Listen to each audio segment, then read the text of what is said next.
Hi, this is Charles Hoskinson broadcasting from live, warm, sunny Colorado at the IOHK office. Finally, we have an actual office here in Colorado. We have people all around the world in about 20 countries. We have a beautiful office in Edinburgh, have an office in Japan and Argentina. But somehow, some way, despite the fact that I live here in Colorado, we never managed to get an office, and we finally built one, and I'm very glad we have it. And I'm still decorating, still putting some things up. Got a lot of paintings and statues and other things to put in, but I'm glad to be here. And thank you all for coming. I promised that we'd make some announcements and talk about a few things before the end of the month. And it is August 30th, so it's definitely before the end of the month. In fact, I think we're a day early. Anyway, let's talk about Cardano. It's what everybody knows and loves and cares about, as do I. And this is on the back of a very long and arduous workshop that we had. 18 people flew out here to Colorado from all around the world, including Duncan and our marketing team, the Rust team, the Haskell team, some formal methods people. And we were trying to get a better sense of not only where are we going, but the long-term roadmap. So everything that we think we can get done for Cardano 2020. And as a result, we were able to get some clarity about particular release cycles and dates.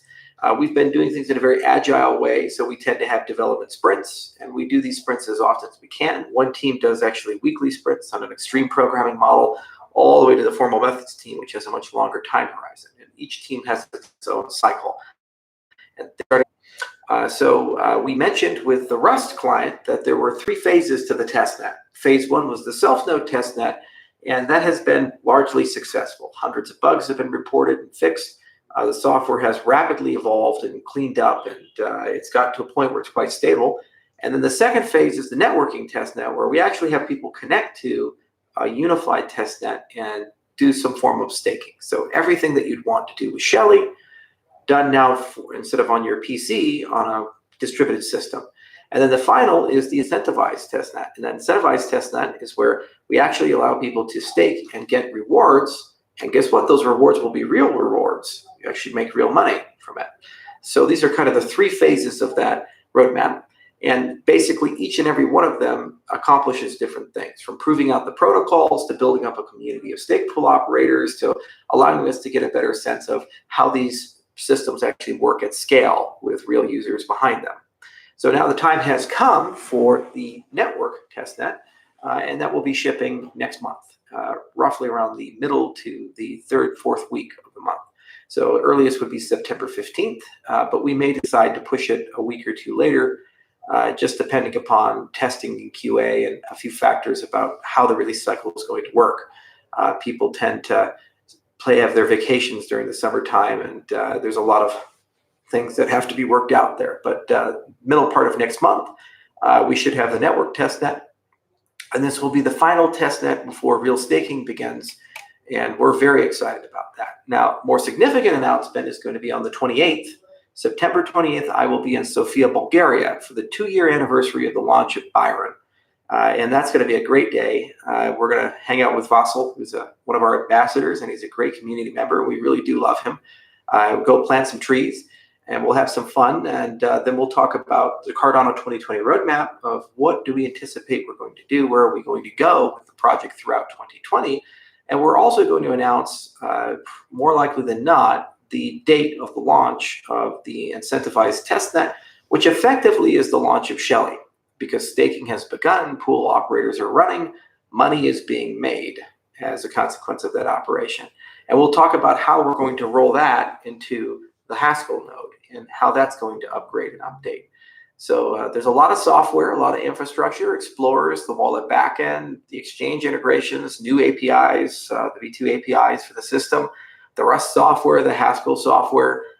Daedalus itself has gone through a series of major upgrades and updates. 1.6 was the most significant since launch, and there's more because we all have all that infrastructure for the delegation center, for searching stake pools, for being able to register a stake pool and so forth. And then we have a lot of other things like Goblins, which is our testing framework. We have another framework for monitoring and logging that we developed and so forth. So it's really been an amazing ride, and it's really incredible to see how much software we've actually written. Basically, we had to go build an entire ecosystem from scratch And we learned a lot along the way. We wrote a lot of papers along the way. September is also a very special time for the science group within our organization. We anticipate that Ouroboros Hydra will finally be done in that time frame. What that effectively means is that is the terminus paper in the Ouroboros research line. 4 years ago, we decided to embark on a journey to see if proof of stake was solvable or not. More than half of the cryptocurrency space held a very firm belief that proof of stake was perpetual motion and could not be solved as a problem. And there are still many people in the cryptocurrency space who hold that belief.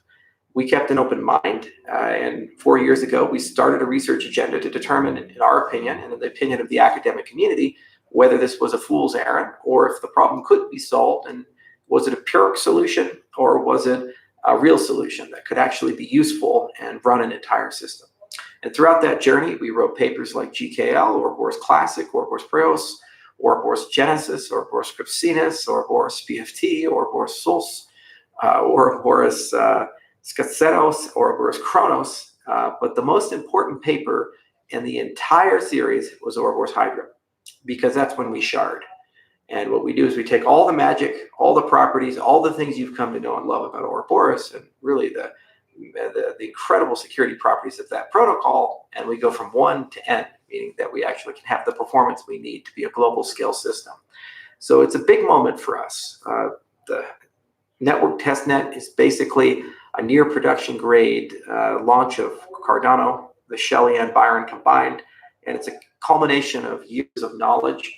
And the 28th is a 2nd year anniversary since we've been live. So we've really gone through many ups and downs throughout those 2 years, and being able to announce the main net and the incentivized testnet and these things is a pretty magical thing. And then to say that we can also capstone that with the end of the Ouroboros research agenda, there'll still be some things to clean up and papers to rewrite and peer review to go through, but the final protocol in that series throughout Cardano 2020 is a pretty rewarding experience. We solved a major problem with computer science, and it's to the benefit of not just the Cardano project, but the entire industry as a whole. We're also going to be holding the hackathon in University of Wyoming. It's going to be a huge hackathon. Governor of Wyoming is going to be there, I think around 500 developers or so forth, and that's in the middle part of the month. And we're going to be showing off the next major update of Plutus, to this point where Plutus is now feature complete, at least for reaching parity with what you can do in the Ethereum ecosystem. So from that point forward, people will begin writing Plutus applications, which we know will work on the Cardano network. So we're extremely excited to be able to show that off, excited to give it to developers. We finished the Plutus book already. We have 2 classes on Udemy that we've created, one for Plutus, one for Marlowe, and we've already received an enormous amount of feedback. Now that research line was just as complicated as the research line for Ouroboros. We started from first principles. And what we've been able to do is say, not only what is a good smart contract language, which certainly was a hard question to answer, but it was also, how does a smart contract language live in a real application ecosystem? How do you call them? How do you integrate them with off-chain infrastructure? Where does the server and the client come into all of this? What does the tooling need to look like? How do we reuse as much tooling as possible? How do we make that code portable to JavaScript or to WebAssembly so that we can maximize the ability to port that code in many different places? And how do we make sure that that can scale and live within our sharding strategy? Extremely hard things to do, all while avoiding all the mistakes that the Ethereum ecosystem has made, and also making what we've done amenable to formal verification as well, so that people can write formal specifications and verify that their contracts are correct according to those specifications. So we don't have DAO hacks or the parity bug or these types of things, which result in the loss of millions to billions of dollars. We did this in a very principled way. We did this with top computer scientists, one of which has over 25,000 citations throughout his career, invented multiple programming languages, and worked for pretty much every major company that matters. And we did it without compromising a bit on language design principles. Plutus is a state-of-the-art language, and we're very proud of that team. And it's going to be extremely exciting come September to show off the power of Plutus to real developers and watch them build real things with that platform in anticipation for its integration into Cardano, which will come shortly after we release Shelley. So September is a big month for us. It's a big month for the Cardano ecosystem, and it's a culmination of a very long road. where we've done a lot. And it's been hard. The industry as a whole has been hard. Watching the markets do what they've done, watching the ups and downs, I'm the first to admit it's been disheartening, especially because it caused a lot of good people to turn a bit negative and bitter because they lost a lot of money. But this is not a sin of Cardano. This is a sin of the industry in general. But many people kept the faith. They kept going strong. And that's why we're going to Bulgaria, because all the while when these markets were hammered and all the while when the industry was going through a downturn, Vasyl and his friends out in Bulgaria were planting trees. And we're very passionate about the future, trees that take decades to grow and trees that will live for centuries. And that's the point of this project and the engineering that we do at IOHK. We do not design things for tomorrow. We design things for next century. And so part of that is process, and part of that is strong principles, and part of that is good foundations.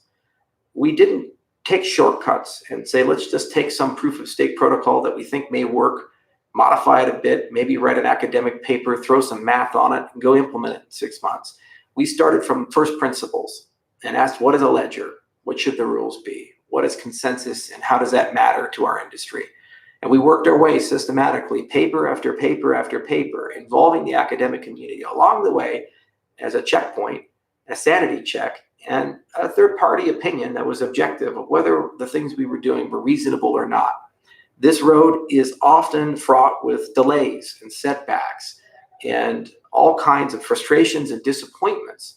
And this road may also take you in directions you didn't anticipate to go on when you first started. But it's the only road that you can take if your intention is to build a world financial operating system, because this is a process, not a person. It's not a cult of personality. It's not a particular company. It's a methodology that anyone, anywhere in the world can follow. And years into the future, IOHK may or may not be here. It's a community decision. But the process will be here, and the community will demand that for every new protocol we integrate, whether it be multi-party computation protocols or zero-knowledge protocols or enhancements to core infrastructure.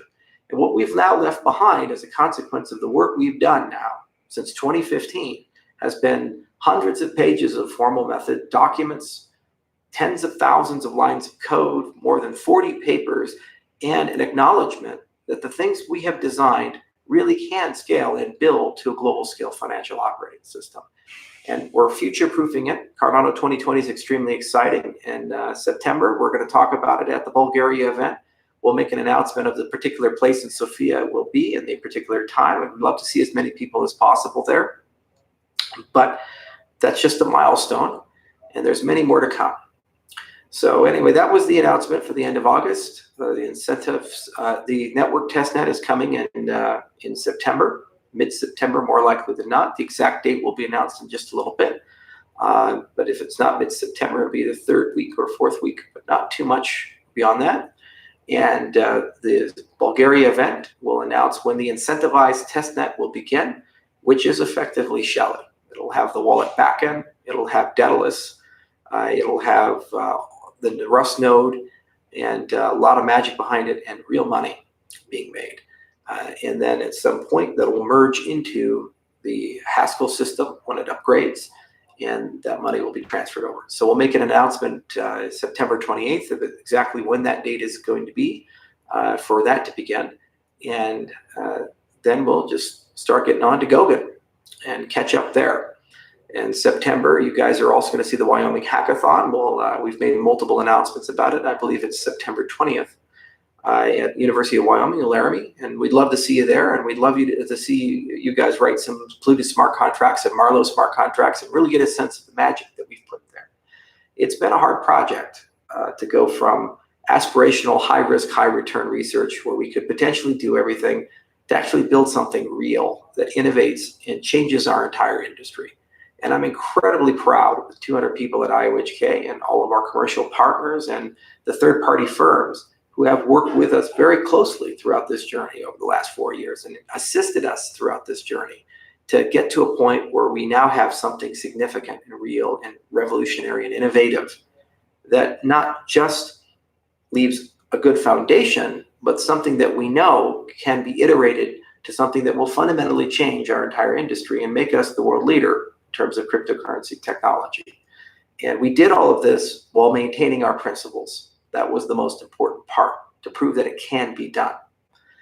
So I appreciate everybody's patience. I appreciate everybody sticking along with us throughout this long road, and it's finally coming to an end. And I can see the light at the end of the tunnel for Shelly, and I'm really glad we finally got there. And it's going to be really exciting to see you guys running stake pools. It's going to be really exciting to see the industry develop around those, and it's going to be really exciting to see what type of innovation and infrastructure can be put together. So thank you so much for all of that. Anyway, as it is an AMA, I figured I'll take a few questions. So let's go ahead and take a look at what you guys have.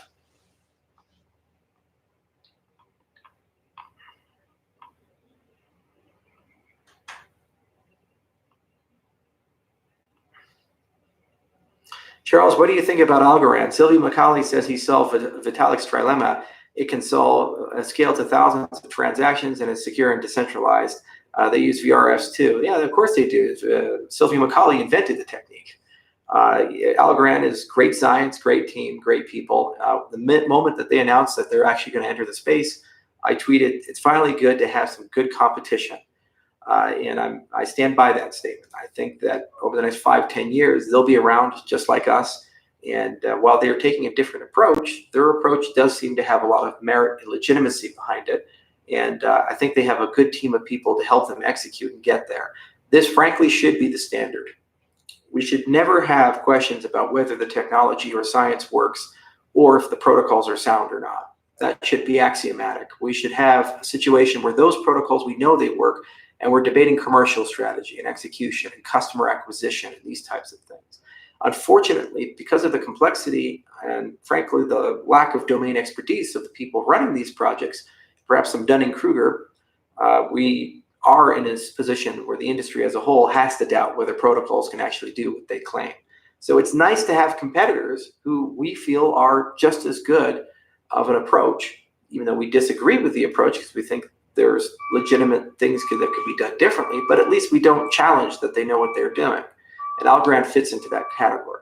That said, I think we're ahead of them by far, at least by 2 years, thanks to the fact we started sooner. We've written far, far more papers. And frankly, we have a much larger science team, and we have a more holistic view of what a cryptocurrency ecosystem requires, from interoperability to a treasury system to voting systems, in addition to how we intend on doing sharding. And we're a world leader in interoperability with respect to proof of stake side chains and NEPA-PALs, proof of work side chains. So given we have those advantages, it's going to be hard for them to compete. That said, we're glad they're in the space because we can learn from them just as much as they can learn from us.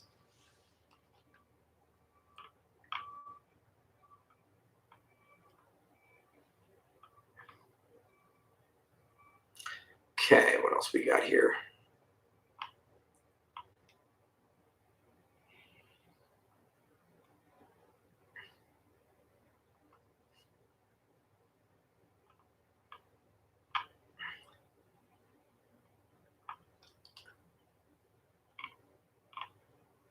And by the way, I'm wearing a yukata. It's a informal Japanese dress that men in Japan wear from time to time. How is Crypsinus progressing? Will governments be okay with privacy? Great paper. We're very happy about it. We'd love to build product on it. It's not in scope for Cardano. We did learn a lot, though, about how to make these systems private, which are quite helpful. Gives us a longer time horizon for things beyond 2020.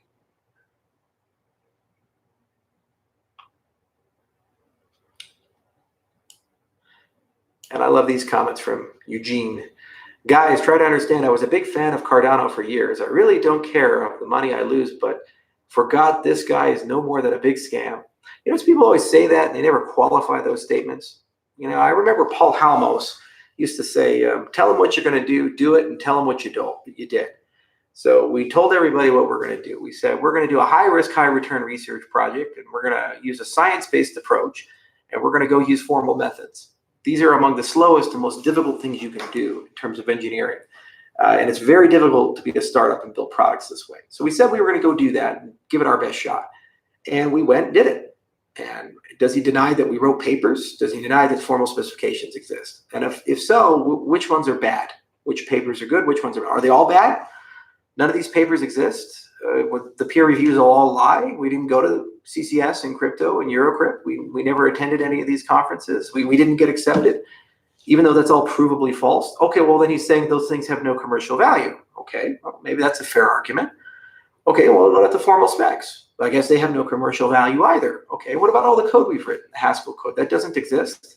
The Rust code, that doesn't exist. Daedalus, that doesn't exist. The many updates to the system we did, the 30 plus exchanges we're listed on, that doesn't exist.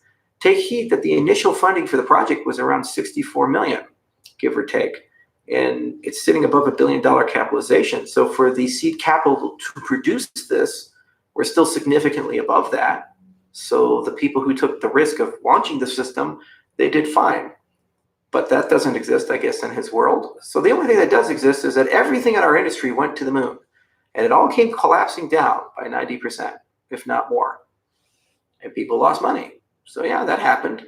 As for deadlines, deadlines slip all the time, especially when you're doing crazy, difficult things that have never been done before.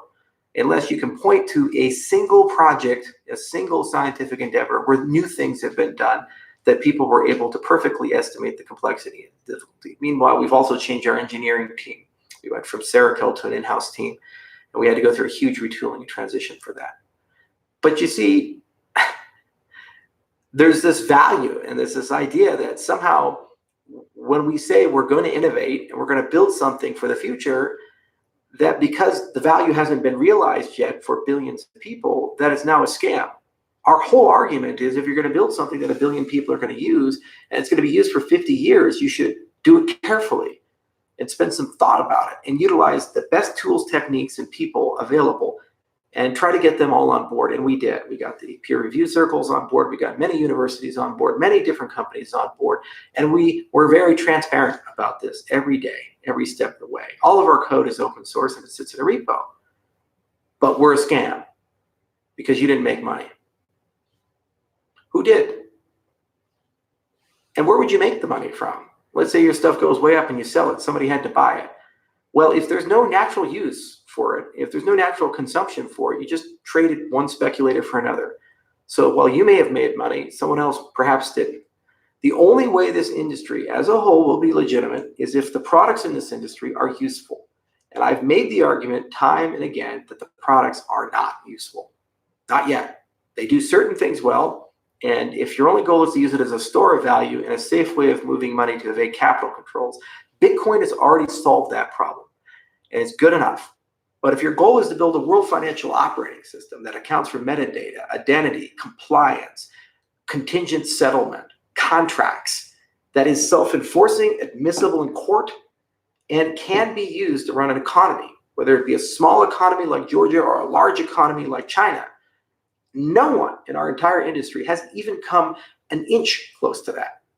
And we're the only project that thought about these things and talked to people like governments, heads of state and other people, and got a sense of what are the business requirements, what are the technical requirements, what must these protocols do?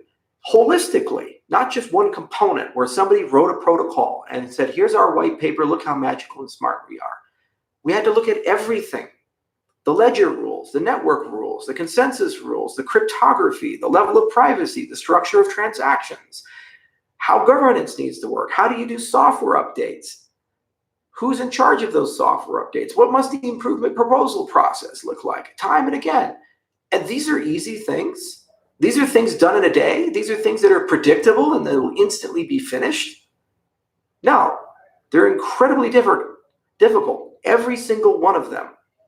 And together, it's a Manhattan project. It's an Apollo project. Because if we get it right, the whole world economy will be running on something like this ledger.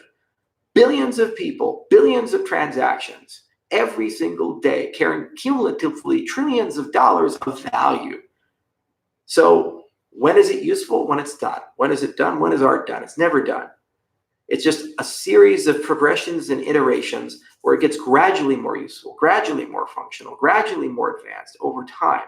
And you wake up and you say, wow, it's a lot better today than it was last year. And wow, it was a lot better today than it was 5 years ago, just like the internet itself. The internet doesn't radically change every day. You don't wake up and open up Chrome and say, wow, everything's different. But if you look at a web browser 15 years ago and web pages 15 years ago, and you compare it to today, it's an unbelievable difference. And that's exactly what this movement is all about. It's gradual, small, hard-fought iterations, step by step, in a very unsexy way, towards a product that will eventually create the new Amazons, the new Googles, the new Facebooks, the new banks of the future, and liberate mankind from centralized rule. And so we said, if we're going to do this, the only way we can do this is with principles, without a cult of personality, and with processes over people. That's the only way that's reasonable, or else you will descend from trading one dictator for another dictator.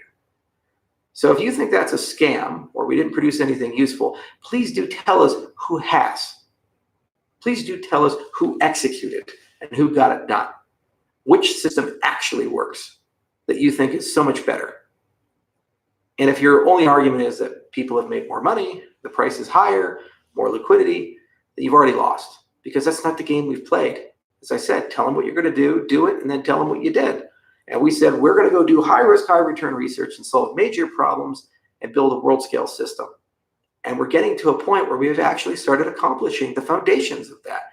For a 5-year period, this is an unbelievable accomplishment. For a startup to do that and do it as a decentralized company, real time, while people bark at them in a very competitive industry, it's never been done in the history of any company.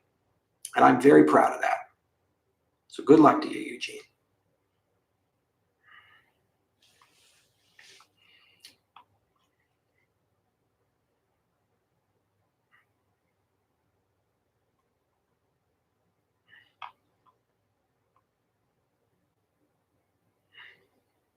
Hi, Charles. How long will the testnet run before moving to the mainnet? Thanks for updates, sir.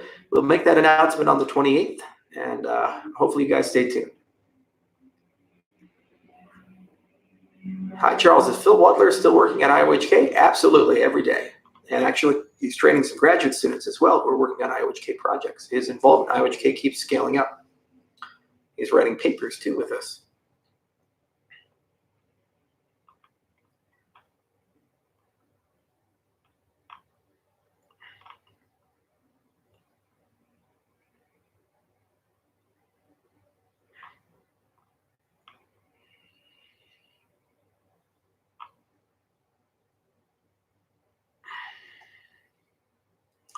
Learning data structures and algorithms this semester. I'd love to see you from a technological perspective. Read Okamoto's Functional Data Structures. It was his dissertation, but there's now a book floating around.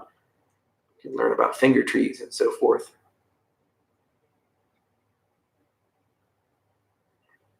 Nick Starr, you do a better job at managing expectations, though. That's definitely true. We're not so good at expectation management. The key is to differentiate two things. One is, can the technology do X?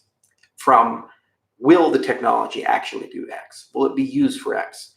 So the problem we have in our industry is that nobody started from a first principles approach. They just all copied Satoshi and kept making copies of copies of copies. And then they innovated here and there for little things. But they never really seriously thought about, well, how do these systems reach a scale of billions of people? And can they reach a scale of billions of people? And it turns out that that's a computer science problem. It's not a business problem. It's an unknown. And we're getting to a point where we start to understand enough of the science that we do believe these systems can scale to that point. Okay, so now that we know they can scale to that point, there's an open question of, well, what is the business model to bring those users into the ecosystem to get that type of volume? So just because something can do something doesn't mean it will do that thing, or from an economic viewpoint, that is the sustainable way of doing it. So you then must look at the business model and innovate there. So you have to do both of these at the same time. And our belief is that enterprise ledgers are a great way, especially in the developing world, of bringing millions of new users into our space to get that type of transaction volume. The other way is to say the user experience of the system for the domains it's in, for example, payments, is so much better than the incumbent user experience for some group of people that they will naturally migrate over. It's a dangerous thing to do because the user experience for payment systems is already pretty good for most people in the developing world. So it's a slippery thing. And what ends up happening is you experiment. And just looking at the Ethereum ecosystem, there's been a lot of great experiments. I had a great opportunity to go to ETH Berlin. It was by complete accident. I didn't even know what was going on. I was in Berlin to see the Beethoven's Ninth at the Brandenburg Gate, and earlier that day I was just walking through the park and I ran into some people wearing Ethereum t-shirts, and I said, wow, that's cool, where are you guys going? And they said, oh, for Ethereum Berlin. And they thought I was invited. I didn't even know about it. So I said, I'll go with you and just see what it's all about. So I walked up and I talked to the person at the front, and I said, can I talk to the conference organizer? And they said, what's this about? And I said, oh, just tell them it's me. They'll know who I am. So a lady came out, and she said, she was a consensus gal, I think, and she was a little grumbly, said, no need to make a meme out of it. We'll let you in. I said, okay, thank you very much. You're very kind. And I had a chance to walk around the entire summit, which was fun. And it was great because there was all these wonderful developers there who were quite passionate, not about Ethereum. They were passionate about building things that solve real problems. And they looked at Ethereum as a means to an end. It's decentralized infrastructure. But at the end of the day, you could just change the vocabulary and say Fucoin, you could Project X, and they would be just as passionate because they didn't wake up and say, well, our goal here is to make Vitalik and Joe rich. Their goal here is to change the world. And as long as you have that, and you have a group of people, no matter if it's in Berlin, Denver, or elsewhere, you're going to do that. You're going to have those billions of transactions. The problem is the infrastructure just isn't where it needs to be. So part of the Cardano project was proving to the world that it can get there. And I think we have made a substantial contribution, as have others in the space, to show that that's possible. And we're building it, implementing it, and then it's a game of getting those people in. And that's really, really hard. And it's anybody's guess who will win. We have a strategy. Other people have a strategy. It wasn't too long ago that Nokia was the king of all phones. And BlackBerry was the king of all phones. And where are they now? And Apple's right now at the top. In 10 years, they could be just like Nokia. So markets are finicky things.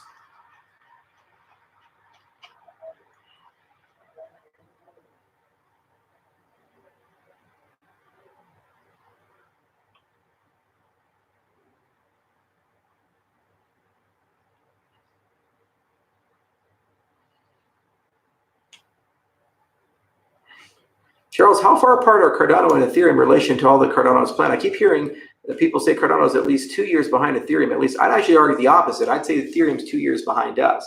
Because not only do they have to invent a lot of protocols, which we've already invented, they have to implement them and get them installed in a system that's already running that's much bigger than our system. Imagine changing the wheels on a car where your car is driving. That's really hard to do, right? Imagine if you're trying to change the wheels on a semi-truck as opposed to a smaller car. All of them. And that's the problem with Ethereum. So they have some ideas about sharding, the Ethereum 2.0. It's going to take a while. They have to put in some base infrastructure and then all these other things. And there's directions they're taking that we're not taking. For example, they've abandoned the idea of on-chain governance, whereas we would like to do something like that. Even the European Union's paying us money to explore that through the Horizons project, Horizons 2020. We have a grant from Privilege. And so we have our protocols where they need to be, or they're rapidly getting there, and the implementation time is not significant.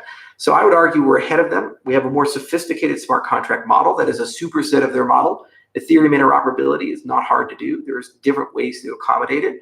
And we actually support not one, but two accounting systems, extended UTXO and Ethereum style accounts. And it'll be very easy for us to put Yella into that system. In fact, we're already working with a third-party firm to build a pluggable version of Yella to play around with, and that in itself is Ethereum support. So if we already have their smart contracts, but then we have better smart contracts that are much more secure and much more sensible, we have a great sharding strategy that's validated by peer review, and we have a great interoperability strategy, which I'd argue is better. Plus, we have a way of handling on-chain governance that I would argue is significantly better than theirs. How the hell are they 2 years ahead of me? Especially when it takes them longer to upgrade than it takes me. Okay, but everybody's got an opinion.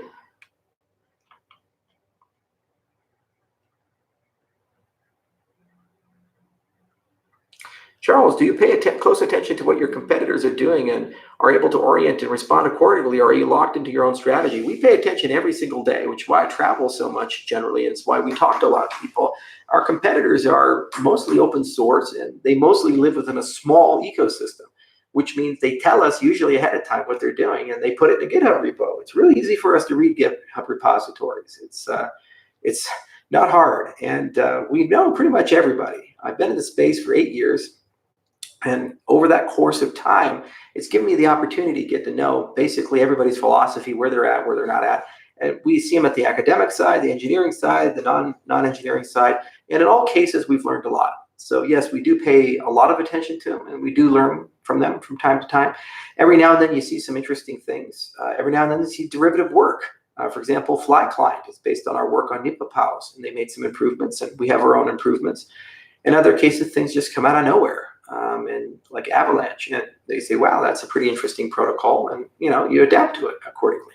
But the long and the short, one of our biggest frustrations is that people tend to be innovating a lot of certain things like sharded protocols, and there's a lot of them, rapid chain, and this one and that one and so forth. But then they're not really doing a lot of work on network stacks or these types of things, which actually have to be solved if you want to achieve high throughput and scale. So there's a frustrating asymmetry or a lack of focus. The best analogy is, imagine a bodybuilder where they only worked on the upper body and they kind of ignored the abs, the butt, the legs. You have this big burly guy come out who's on a very skinny frame. You just say, this is terrible. It's not a right proportion. And unfortunately, that's where the industry's at. Everybody has a big bicep or a big leg or something, but they don't have the end-to-end body, and that's quite unfortunate.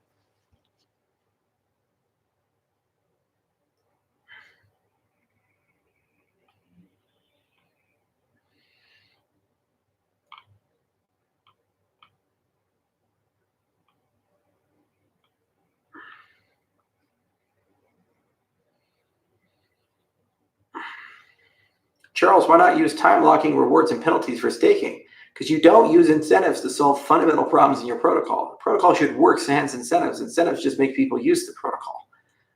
We don't want to go resolve nothing at stake or long range using locking or these same things. It's not necessary for our model. It's a key differentiator between us and Casper. And so Vitalik can go and play around with his stuff, but we have a very strong difference of opinion.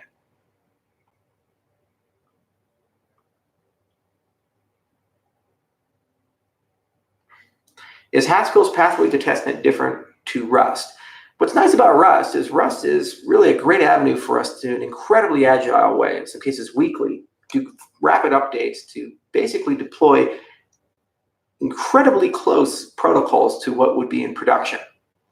And in itself, that it's its own cryptocurrency, and we could certainly launch with that. But at the very least, what we'd like to do is make sure that we have a high density of stake pools for when we fork the mainnet to have all these guys. So Haskell will run and run and run and run and run. And at some point, now it has all the Shelley stuff. Somewhere between when the Shelley stuff is done and when we actually turn that on the mainnet on the Haskell side, there's going to be this Haskell testnet, which is basically what we're going to turn on up here. And that is going to be after the Rust side. So the Rust side is here. Stake pools are coming online. We're verifying Ouroboros does what we think it does. We think it does, but we're the first people in the world to do this, so we should probably do it in a safe space. And then this is a whole group of people, and the longer it runs, the larger that group gets. Then at some point, the Haskell network turns on, and they say, we're going to take our infrastructure and redeploy it down here. It'll take a little bit of retooling, not a lot. And then they get a guarantee that when it gets turned on here, that everything just works day one. So that's a different type of testnet than here. This is basically verifying what we think is true for production. This is to build an ecosystem, test the core protocols in a safe space. And it turns out you can pay people to do that, and it's pretty amazing. They can get stake rewards up here. And we'll have some cool announcements about that soon. So 3 different levels in that respect. And this is how it should all be done, because if you do it just on the mainnet, basically what you're saying is there's going to come a day when we flip a switch and we hope to God everything works. And if it doesn't, well, the ship sinks. And don't do that. It's much more sensible to do things in stage phase this way. And it turns out you can have your cake and eat it too in the cryptocurrency space. So that's pretty cool. Hey, Charles, is anyone going to sell small staking devices displayed at the summit? We have had a lot of discussions with Marcus and the Cardano Foundation, and our goal is to have a reference, and our goal is to see if we can get third-party merchants to carry that reference, like Crypto Supreme and others, because it would be so cool to see Cardano running on a Raspberry Pi. Guys, here's the value of research. At the end of the day, Bitcoin consumes more power than most small countries. Now, I could run something that's much faster, 10 times faster, 100 times faster, 100 times more decentralized, if not more, and much more sustainable for about the power of a large house. It'll always be the power of a large house, maybe 2 large homes. And it gets more efficient over time. Bitcoin will never get more efficient. Any improvements in the ASICs, any improvements in energy production just means that basically people consume more to build more miners. They basically scale up. It's connected to the price. So if Bitcoin continues to be commercially successful, it continues to consume enormous amounts of electricity. And at some point, the electricity of larger countries, perhaps Italy, if it's global scale successful. And there's no way to stop that. So the curve looks like this, and my curve is this. And that's that. So it's in our best interest to demonstrate it works on a Raspberry Pi. It's in our best interest to demonstrate it works on a Rock Pi or a small little computer, a little compute stick, or a little guy like this.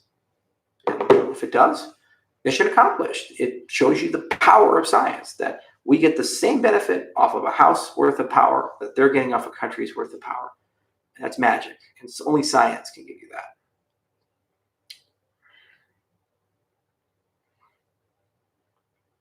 Daedalus was awful in the beginning, but now with the update, I love it. A lot of people do, and it's only going to get better. And that's the value of iterative improvement. Never give up. Just keep going and going and going, and one day you wake up and it's where it needs to be.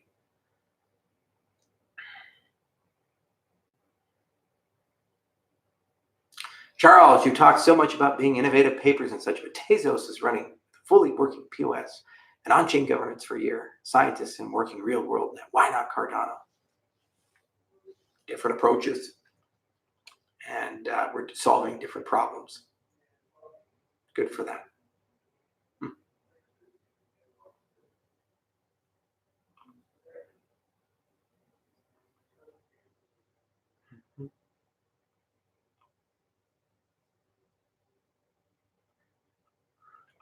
We do work with Hyperledger, and we do look at a lot of different enterprise projects. What paper from Hydra is left to release in the Ouroboros line, and what does it deal with? After Hydra, not much else. There'll be probably revisions of old papers.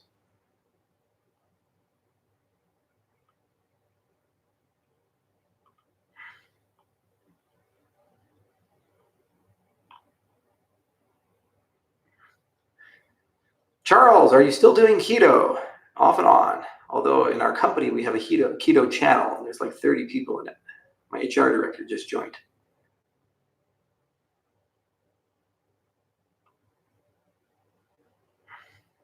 Interoperability is one of your key pillars. Are there any blockchain protocols you will simply not engage with? No, we'll work with anybody, including EOS and Ethereum and others.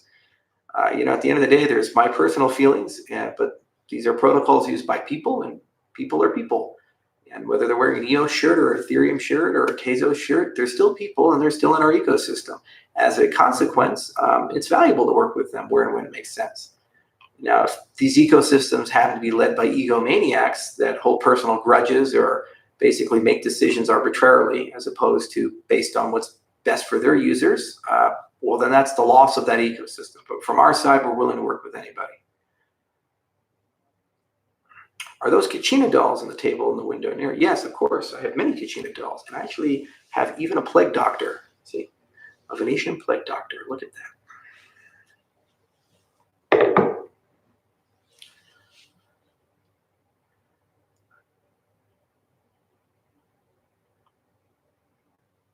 How's Atala coming along? Quite well. I believe we'll be signing a contract with Ethiopia pretty soon for a pilot, making announcements in turn. All 3 countries are looking good that we are deploying it. Why the beard? You're not getting enough sleep lately? I like my beard. It's a good beard. Sexy beard. The salt is real. Maybe for you. Can we stay within Yoroi? This is a core desire of the Yoroi team, and I've heard from the Yoroi team that they will permit staking. So you'll have to specifically speak to Nico and Sebastian, but I think it is within their roadmap. Ever get to meet Hal Finney? Yes. Hal was a great guy, and I really miss him.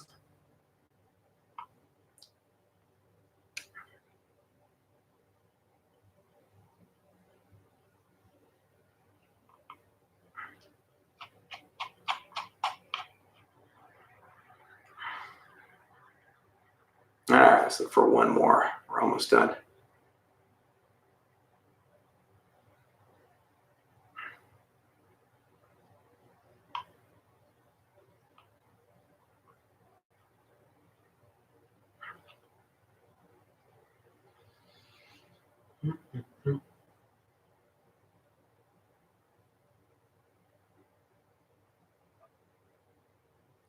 That's a good one. Charles, hardest hurdle in the last 4 years for you? We knew when we started this project that it was kind of a crazy project because we were trying to do too much. I mean, when you think about any of these challenge problems, scalability, interoperability, sustainability, they're huge. One of the reasons why Tezos was able to ship something so quickly, and it wasn't even quickly, it was years of work, was they said, let's focus on governance. And they put a lot of work into that. And they took a lot of stuff, thought about it for carefully, and said, this is the way the network's going to be. This is what we're going to do with POS and so forth. But they weren't really trying to push the envelope there. And the core argument was, well, if we have a good governance system, we will have the means, when time permitting, to upgrade the system to this new state that will be amazing and awesome. Our belief was that these things were so interconnected with each other that you really do need to make a baseline set of innovations on all of them before you start actually architecting and deploying a system. And that required us then to write lots of papers, write lots of prototypes, and do an enormous amount of things that were not simple. They were very hard in their own right. A lot of cryptography, like key evolving signatures and verified random functions, and these things had to be written from scratch because there's just no commercial grade implementations that were able to be used. We had to develop completely new protocols for almost every stack of the system. We had to create DSLs to write ledger rules. We had to do all these things that had never been done before in our industry, much less anywhere else. And as a consequence, it did take an enormous amount of spooling time. Yet we've gotten to a point where we've made major innovations in all three categories. So the hardest part of the 4 years was just keeping the belief that we'd be able to actually get to a point where we could look back and say it was worth the effort. The problem with research is that you don't get a guarantee when you start research that it's going to work. If you're a mathematician, you say, I'm going to go solve this problem, like Artin's conjecture or the Goldbach conjecture or something. You don't start and say, well, if I spend 10 years on this problem, I'm guaranteed to get a paper out of it, solve it, or make meaningful progress that's useful to everybody. It's entirely possible that you could spend 10 years getting nowhere. It's entirely possible to spend 10 years and discover it can't be solved, or 10 years and discover it's not even true. And it's happened to more than one mathematician. That is research in a nutshell. For every direction that worked, there's 100 that didn't work. So it was incredibly frustrating, including in the beginning when we were really trying to sort things out and think about things carefully, to try to find a path that we knew would be productive and get us where we wanted to go. It was very risky.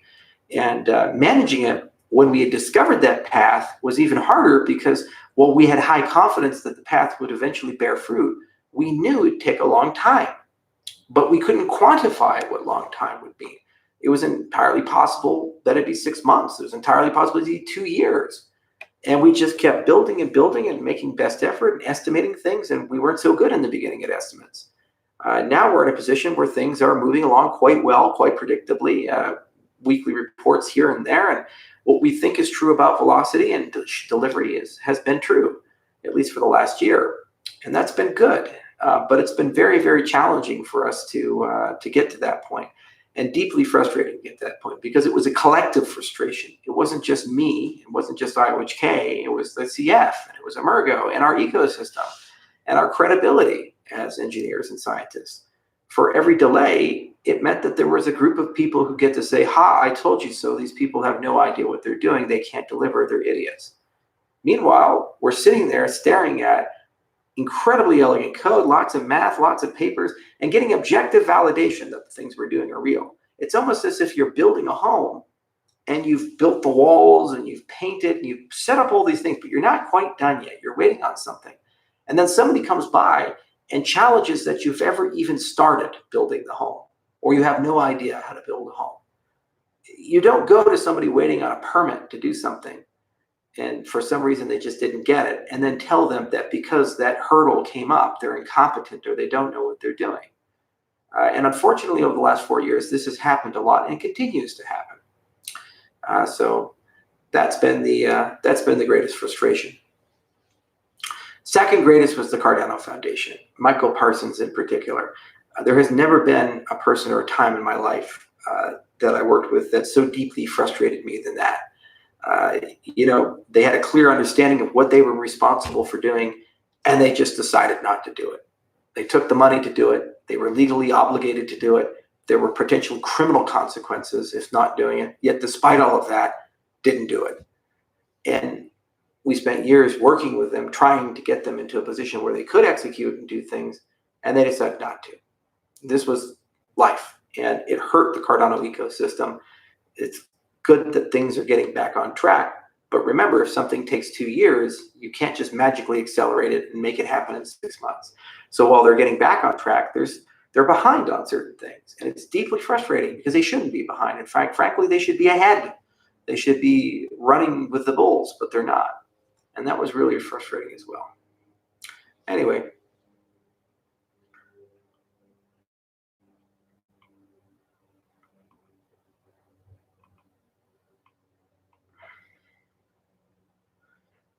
DeMarcus, no announcement. Fuck you, you piece of shit. Now, that's another example of this space. People just say things.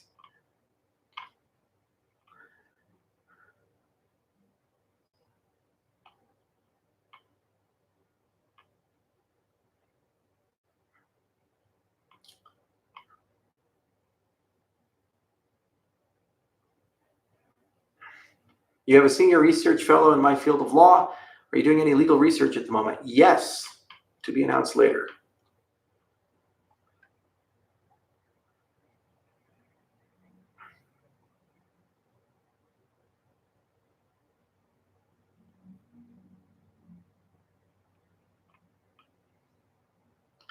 Charles, if you did another TED Talk, what topic you would choose? I'd do the same talk, but I'd tell about what I learned. That was an aspirational talk. I hadn't run around the world and tried to convince people to do it, and I would love to do it after Atala and Cardano have shipped and are successful, maybe 2025 or something like that, or actually 2024 would be nice because I did that TED Talk in 2014. And it'd be great to do it 10 years later. What did we learn? What did we accomplish? And at that point, I think actually we'll have accomplished a rather substantial corpus of work, and it would be so amazing to see, what was the good, the bad, and the ugly, and how right was I as a young idiot.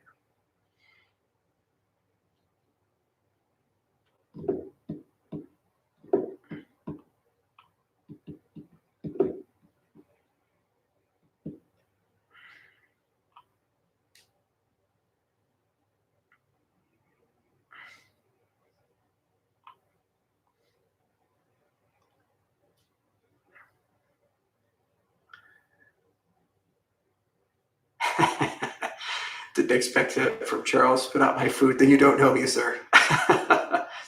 I'm getting better with Twitter, but the AMAs are still fun. Come on, give me a good question to end on. Got 7 minutes. That's actually a good question. How does IOHK hand down Cardano to the community after the governance system has been implemented? What does that look like? So basically the idea is that you kind of do governance in stages. While I admire what Tezos has done, and I think there's actually some novel things there, really these systems live and die based upon the level of participation that are in them. So it does not matter if you have the most elegant voting system in the world with major cryptographic properties and great magic behind them. At the end of the day, these systems are only going to be useful if they have high participation, because then you can make a good argument that you have a true democratic mandate amongst the stakeholders. Imagine, as an analogy, a presidential election where the president is only elected by 5% of the vote. Would you feel like this person is a legitimate leader who represents you and that you authorize this person to have such powers? Probably not. But imagine if you had a voting system to decide the future of your protocol, but only 5% of the people participate. That would be a problem. So the first step is building the infrastructure for participation. These are everything from an improvement proposal process to meetup groups, to advocates within the ecosystem, such as ambassadors, who are good at propagating information, rallying people, and getting people to care. Then, once you have that infrastructure, then you create a democratic mechanism to poll people. And you can, that is the voting systems itself. And there are many different ways. You can say you only get to vote for one thing, or you can vote for a collection of things, and it's by proportion. So, you vote for your first choice, and then your second choice, or your third choice, or you can just, do anything you want between 0 and 1, but you can only spend 1 unit total. So you can get 0.3 to this and 0.2 to that, and so forth. So that's the third level. And then there's a meta thing that wraps around all of this, which is exactly what I was talking about, which is the incentive component. Even if you have those foundations to participate, even if you have the voting system, even if you have the mechanism to vote, you still need to want to participate. And if you look at the American election system, every year less people vote in the presidential elections by percentage of population, because people are getting more and more concerned about the quality of the candidates. They went from candidates that were credible, like Bill Clinton and George H.W. Bush, so at least you could argue that these are real people, real politicians who have real skills, to candidates like Hillary Clinton and Trump, which many people would argue were just either well past their prime and so corrupt and jaded shouldn't be there, or rigged the system and shouldn't be there, or just wildly unqualified for any office, much more the presidency. So what do you do when you're only given 2 choices and neither of which you like? You don't participate. So you shouldn't even be in a situation where you get 2 extremely bad choices to choose from. You should be in a situation where you are able to participate every step of the way in a meaningful way. So when you finally get to that terminus choice, it's at least palatable for the majority of the ecosystem. You wouldn't feel bad if either one went through. That's the ideal governance system. Now, how are we doing that? We're writing the improvement proposal process. This was something initially supposed to be done by the foundation. Okay, well, we got to do it now, and we're doing that. We then also have to seed out an ambassador program and meetup groups. That is being done by the foundation, and I'm glad to see growth there. That's kind of getting some of the infrastructure primed, and the next step is to roll out a voting system. And then once the voting system is rolled out, then to get participation within the voting system. And there's all kinds of incentive schemes you can put on top to get that done. And the type of voting is liquid democracy. That's the route that we started going down, and we've written some papers about how to do that. That's level 3. And then we just see where this goes, and we see the level of participation. And over time, eventually gets more and more decentralized. And IOHK is less necessary, and Emergo is less necessary. And we wake up one day and we're just small voices in a very, very big ocean. And that's the way it should be.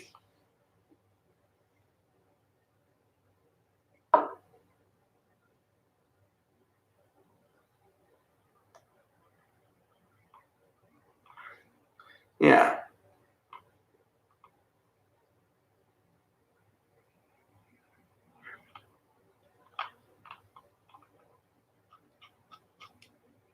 Well, anyway, we're right about an hour. So thank you all for listening. To recap, we're going to launch the network testnet at the middle of this month, this upcoming month. It may bleed out a week or 2, but not by much.